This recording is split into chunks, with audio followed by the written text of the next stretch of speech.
So a couple of times I've been asked by a couple of different people, what is it exactly that I take when I go away on the Endeavour Rally and also just go around full driving in general. So what I'm going to do today is go through all the stuff that I take other than clothes, food and recovery gear that I just take as spares or just in cases or whatever. So this one, I just finished cleaning out the truck from the Endeavour Rally, and this was sitting on top, so spare winch rope. Didn't really need it on the Endeavour Rally because we don't do anything too serious, but I just had it in the truck anyway, which is always handy because either A, you can't repair your winch rope, or it snaps, so just got a spare in there just in case. Gasket goo.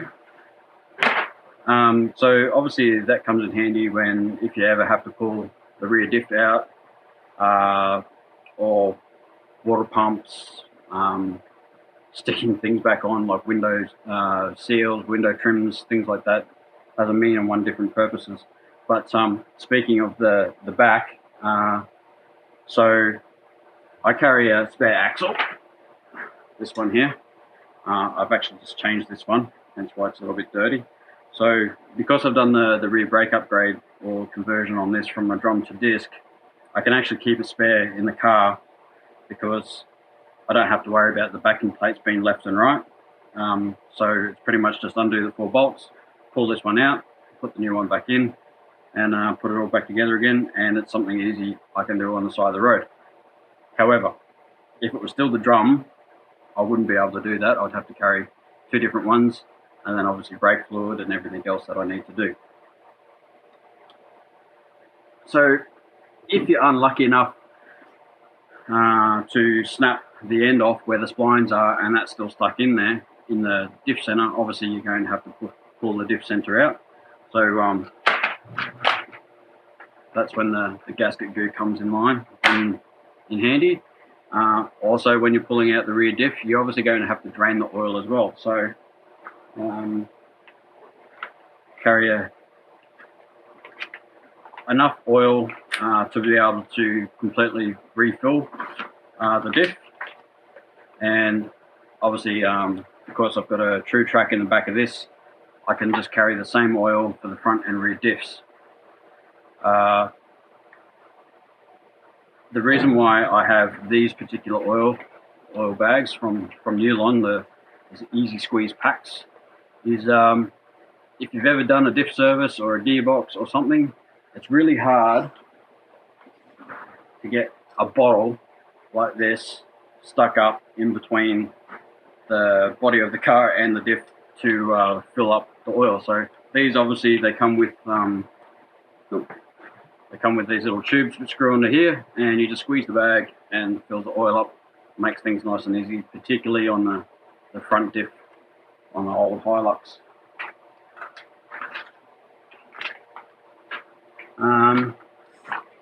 Gearbox fluid as well, just in case.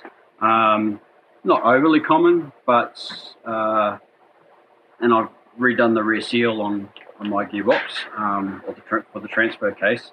But if you've got a few or 100,000 plus kilometers on your car, it's not an uncommon thing for that seal to go. So it's always handy to keep some gearbox oil. That's just enough for a top up. It's not a complete change, because generally the only time you ever lose oil out of your gearbox is a seal, and that's up quite high, so you won't need to do a complete top up. Some spare fuel hose for emergency repairs, heater lines, anything like that. One thing to keep in mind with carrying all this stuff, obviously with GVMs, like your gross vehicle mass and your ATM and all that, carrying all this stuff, you've got to keep this in mind. This is obviously quite heavy stuff, and it adds up very quickly. Keep this in here. The winch that I have on there has a remote. However, all else fails, or I forgot to change the battery in the remote, I've got the controller for it.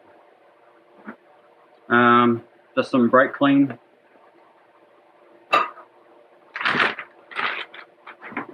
Good old CRC or 556. That's particularly good for like rusty contacts and stuff like that, trailer plugs, your winch solenoid. A lot of people don't pay much attention to their winches until they need to use it, and then sometimes they find out that their winch doesn't work. You can get quite a bit of corrosion in the control box. So 556 or WD-40 or anything, doesn't matter. I have an auxiliary fuel tank, and I have a transfer pump which actually pumps it from the auxiliary tank into the main tank. So I carry a spare fuel pump just in case, because there's nothing worse than having an extra 70 litres on board and not being able to use it. I don't use a impeller pump. This is a solid state pump. They're quite noisy. They go tick, tick, tick, tick, tick. But the thing is you can run these on a dry tank and you won't damage them. Well, less likely to damage them if you run the tank dry. So they're not they're cheap, they're good, and they're robust. But yeah, I carry a spare anyway. And obviously I've changed the plug on that to match up with the plug on the truck, so it's an easy fix.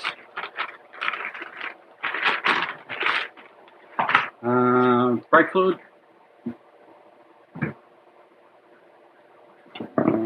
Spare hubcap, not really important.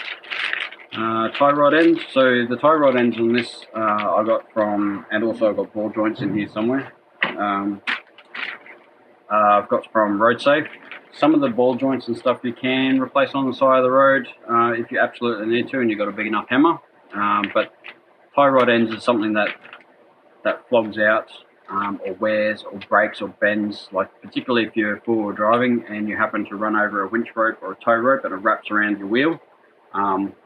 This is normally the first thing that gets bent. So let's spare one of those. Various different fuel tubes and things. Some lithium grease. I use that for my ticking clutch, which is driving me bonkers. Our primer for our fuel filters.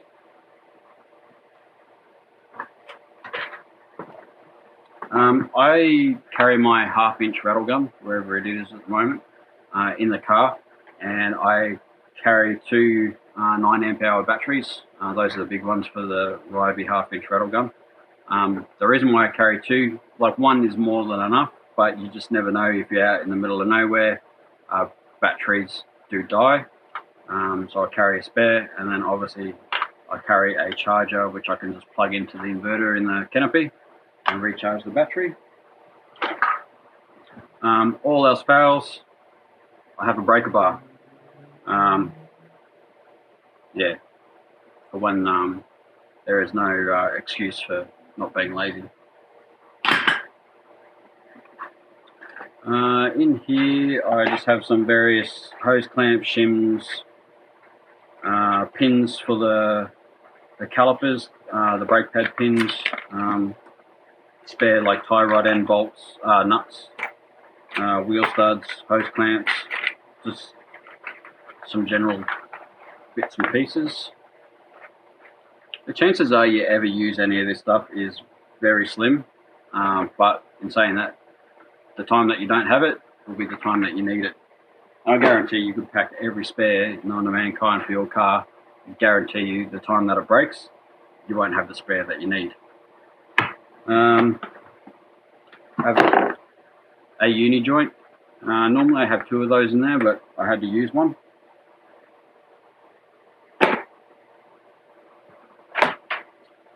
These are the shields for my rear shocks.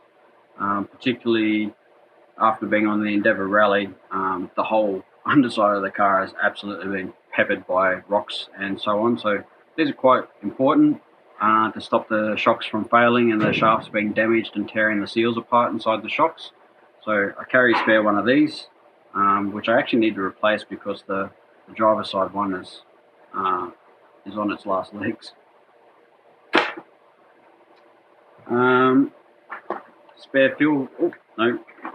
Spare oil filter. I didn't actually take any engine oil with me on this particular trip.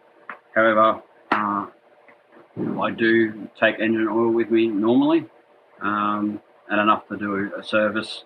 That also will cover any top-ups as well, but thankfully the old girl, she doesn't use any oil, so I haven't actually had to use that yet. So my Cape York trip last year, two things happened. So it didn't happen on the trip, but first thing is I got halfway back home and the starter motor decided I don't want to work anymore. So carry a spare starter motor. Obviously, if you're going somewhere that has a lot of mud, a lot of water crossings, electrical things aren't designed to be in water. And obviously when there's water and electricity around, things arc out a lot more than what they generally would, and can cause all sorts of dramas. Also the one-way clutches on these tend to seize up and they can lock in and stay engaged. So it's always handy to have one of those. They're not overly expensive, a couple of $100 for a good one. But handy to have on board just in case.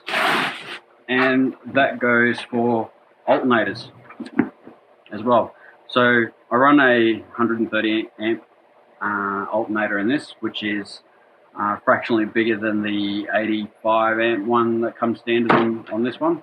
You can get bigger ones, however, with alternators, if you're driving around town and you're not doing highway speeds, they need to get to a certain RPM before they start achieving their full output.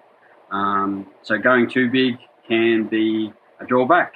So I've just gone with one in the middle to cope with charging the batteries in the car, and also will charge quite well at lower RPMs. Spare drive belt.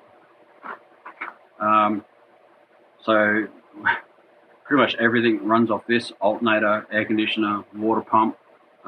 Super critical if you don't want to be stuck in the middle of nowhere.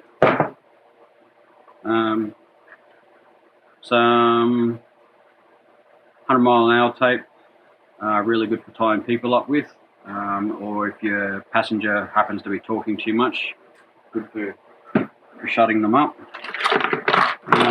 Those are the ball joints that I was telling you about from Road Safe. I have a lower and an upper. Road Safe ball joints they're not bad, particularly if you're running a lifted car. They actually have a higher degree of angle travel than a standard ball joint, so they're less likely to bottom out or bind and cause damage to the ball joint.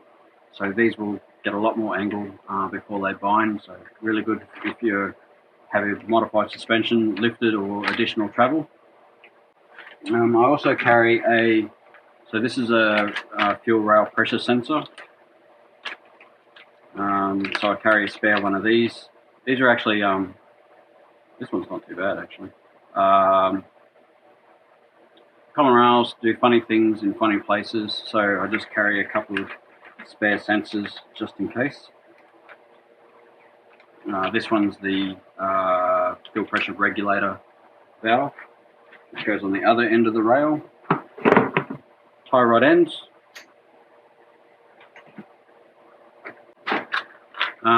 Little box full of spare fuses and things like that. So some people forget that when they have like dual battery systems and other bits and pieces put in their car, they may run into the issue where they have fuses in their vehicle which aren't standard to the car. So it always pays to check what kind of fuses are in your car and make sure that you carry those kind of fuses just in case. So I've even got, so these ones tend to find those in the engine bay.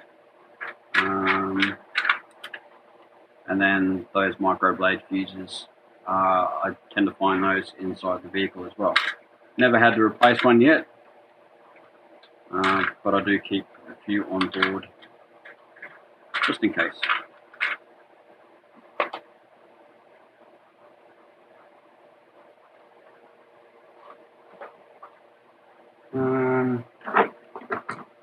Spare wheel nuts. Nothing worse than dropping a wheel nut in the mud and not being able to find it again, so I've got a few of those. Those are actually the wrong ones. These are the right ones.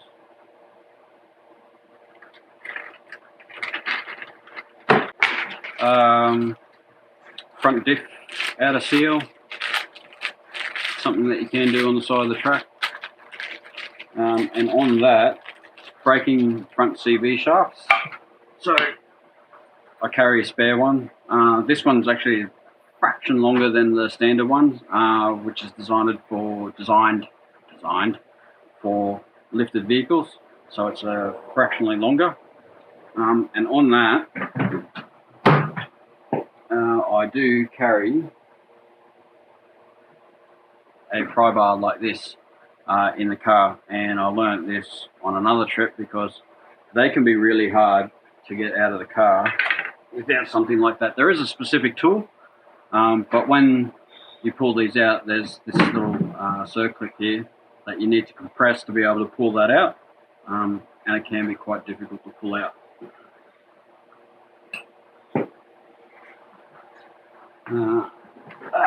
Front wheel bearing. Now this one's used. I had to replace it after coming back from the Endeavour Rally. It was a little bit, loved. So I carry a spare. This is obviously not the spare. This is the old one, but I carry a spare one of those. Just place that over there. Rags. I carry a spare work light.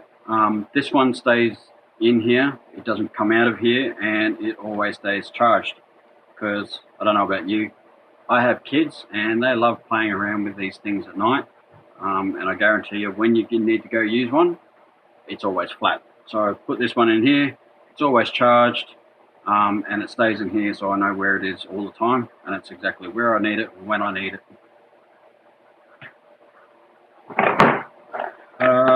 Spare PROVENT filter. Spare one of those, just in case.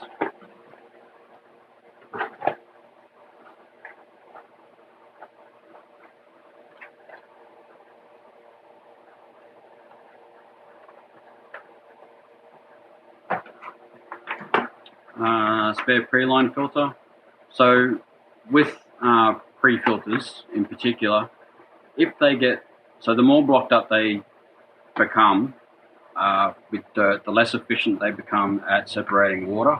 So always good to carry a spare one of those around, and obviously also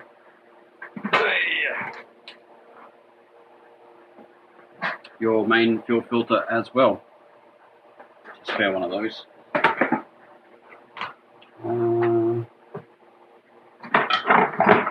And my magic tool for changing my pre-filter. I love this thing.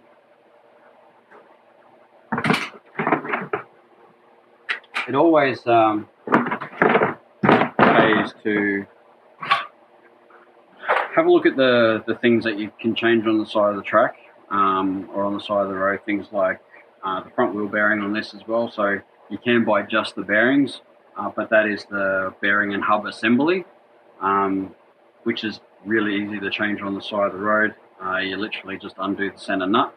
And speaking of that, I carry a impact socket, special size, just for undoing the nut on the CV shafts.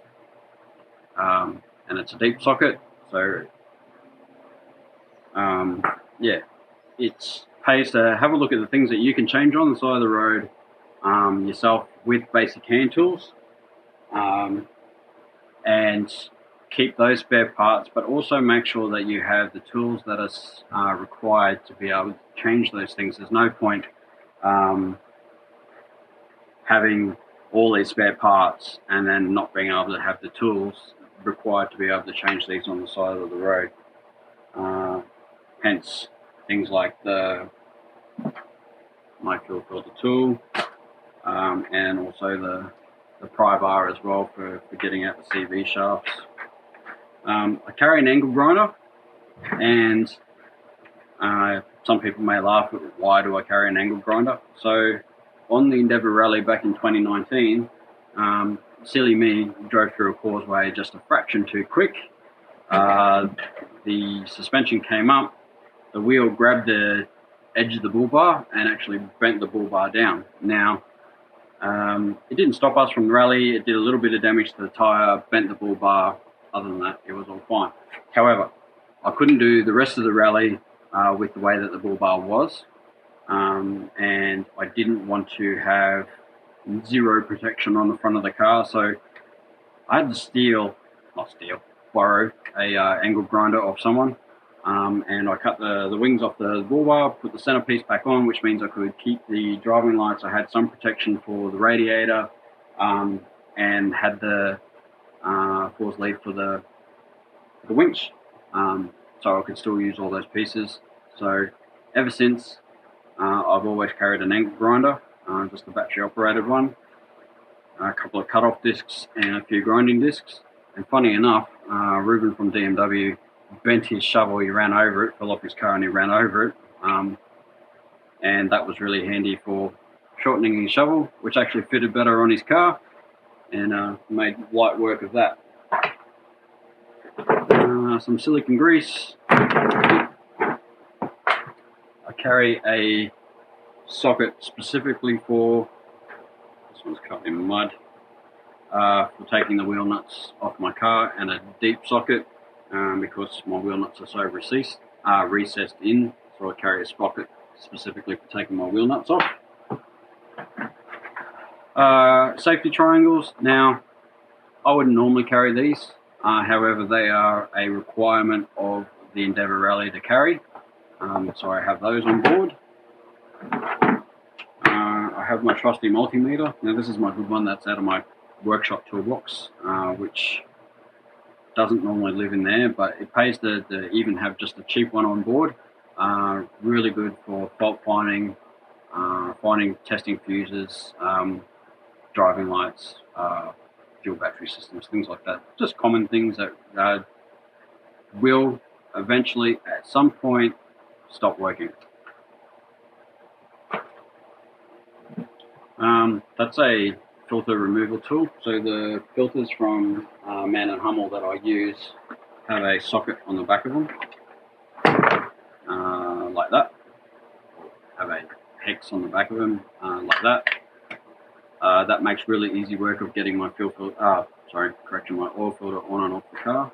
I keep one of those in here for times that I ever need to do a service. What else do I carry? So I carry an air filter, spare air filter. Now a lot of people they will pull their air filters out and they will bang them out or they will blow them out. Now, I personally have a problem with that. So if you bang these out, the dust that was on the outside can now get on the inside because you've just removed it. So that dust that has now just gone from the outside to the inside now ends up in your engine when you turn the car back on. The second thing is you can deform the filter and destroy the pleats by banging it out. Blowing it out, depending on how much air pressure your compressor has, you can actually damage the air filter by blowing it out and creating big enough holes for dirt that will damage your engine to get in. So I carry a spare. This is not the spare. I replaced it when I came back from the Endeavour Rally because it was a little bit loved, full of dust.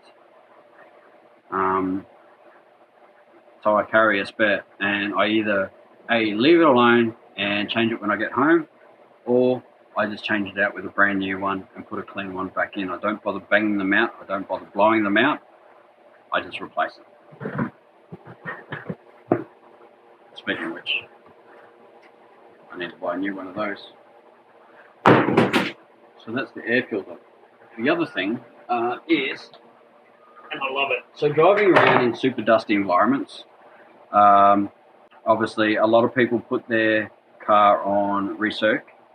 I have found that that creates a low pressure inside the car, and you tend to find that no matter what you do, you get dust inside the car. So I tend to drive around with fresh air and the fan on flat out, and in a nade to try and pressurize the cabin. So that way the dust only comes in one way, and it comes in via the cabin filter. Now I replaced this just before I went away on the rally, and I haven't tried to knock any of this dirt out. So this is all the dirt that came from the Endeavour Rally. Now this dirt would have ended up in the car. However, the cabin filter that I've got is quite a thick one, so it has a antibacterial layer. It has an activated carbon layer, and it also has this fluffy cotton bud kind of layer as well. So it's quite thick, and does a tremendous job of catching all the dirt and stuff. Like once it starts to get a little bit blocked, the dirt does start to come around the filter, but obviously not to that extent. That's kind of gross. So I'll put a new one of those. That was brand new before I went away, and it's toast before I come back. So that's pretty much it. One other thing, I carry a bottle jack, and I generally carry a piece of wood to put under said bottle jack. Normally I have a bigger square piece, but a piece of wood to put on the bottle jack. Two things: gives you a little bit of height, and it also gives the bottle jack a bigger footprint. So if you're in mud or sand or soft ground or something like that, that it actually gives the jack a bigger footprint. So carry a bottle jack. This one's probably a little bit small for my car, but it's always worked when I've had to use it. Just on another note, I also carry a jump starter. I've never had to jump start my own car, but it's always handy for helping out other people as well. But in saying that, there is always a first for everything, and there's also every chance that I will need it for myself. For whatever reason, I need to jump start the car, I carry a jump starter as well. So I hope that was helpful. I hope you all got something out of it, or if not, you got some suggestions. But in saying that, if you wanted to comment below and let us know the kind of stuff that you carry for your particular car, maybe you can give me some suggestions on what else I should be carrying for my vehicle as well. Don't forget to like and subscribe, and talk to you guys soon.